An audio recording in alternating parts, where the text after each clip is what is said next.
Okay, I'm Jim Frankenfield. This is going to be a quick problem solution video on how to find an inverse function. It's not the simplest function. I'm sure there are videos and materials that have simpler functions introducing inverse functions, but this problem was requested. Somebody sent me a private message. I get messages asking me to do problems or even entire homeworks, which I will not do. I do sometimes refer people to the free help groups, and I do help on there. I have my own group, the math and physics group, and I will answer questions on there. And I referred the problem to there, and I'll post this on there. Although the person that asked never bothered to ask it there, they just disappeared. So, but I think it's a worthwhile problem, and maybe they'll come back and look at it. And if they don't, I hope it'll be helpful to some other people. Let's go to the document camera. I'm going to use some nice engineering paper that I have an extra page of here. I wish I had more of this stuff here in Tbilisi.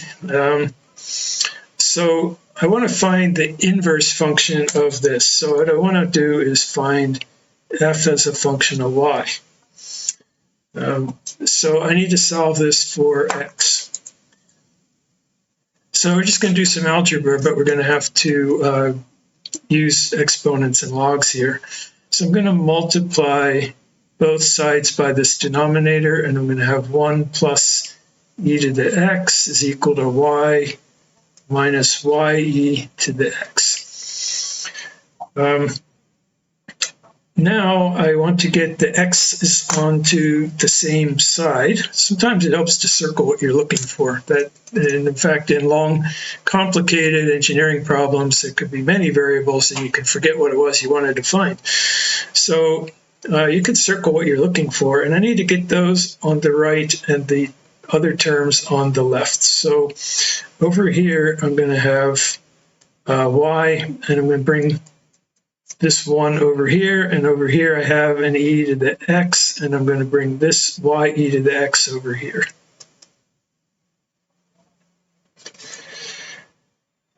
And so this is, I can factor out an e to the x times 1 plus y. This is equal to 1 minus y. And I'm almost there. E to the x is equal to y minus 1 over 1 plus y. And there we go. That's the inverse function. Well, almost. It's actually not quite the inverse function, is it? We still have an exponent here. And we undo an exponent by taking a log of the same base. So if I take the log and I write it that way, or ln, I scribble it this way. This is e to the x is equal to x. So, and that's an inverse function of its own. Log is the inverse function of the exponent. So when I do that over here, I'm going to get x, and I better do the same thing on the right, and I'll have y minus 1 over 1 plus y.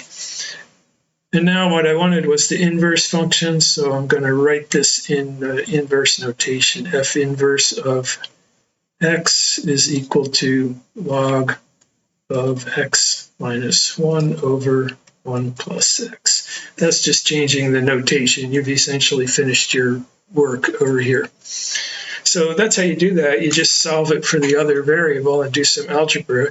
You do need to make sure that the original function is 1-to-1. And we didn't check that. We'll see on the graph that it is. We assumed here that it is. Something like a parabola or a circle, you will encounter some problems. They won't be an inverse function. There may be an inverse relation. But this one works out okay. And I'll take a quick look on Desmos here. And our original function is the red one. Okay, this was the function I had originally. And the inverse is a reflection around the line y equals x. So this is a way to graphically look at inverses or to verify an inverse. So this red one here on the top reflected across the y-axis and became the blue one over here, and the red one in the lower right became the blue one in the upper left.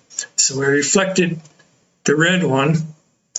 I flipped it around that dashed line y equals x, and I got this one. They look pretty close in this case, but they're not quite the same. And you can find some points here. Yeah, so you can correlate 1 point here to 1 point here. 1.543 is where they're equal to 1.543 up here. So that's what inverses look like. I'm not going to make that spreadsheet or that Desmos sheet available like I usually do. It's just a demonstration and you can reproduce it easily on your own. But that's how you find that inverse function. And to the person that asked for that, here it is. I hope it's helpful to you. If you're encountering this, someone else encountering this, I hope that that helps you a bit.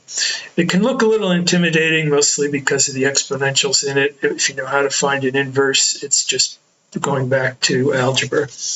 And you can do other inverse function practice without exponents, and maybe someday I'll make a video on that. But I'm sure there's a lot on that.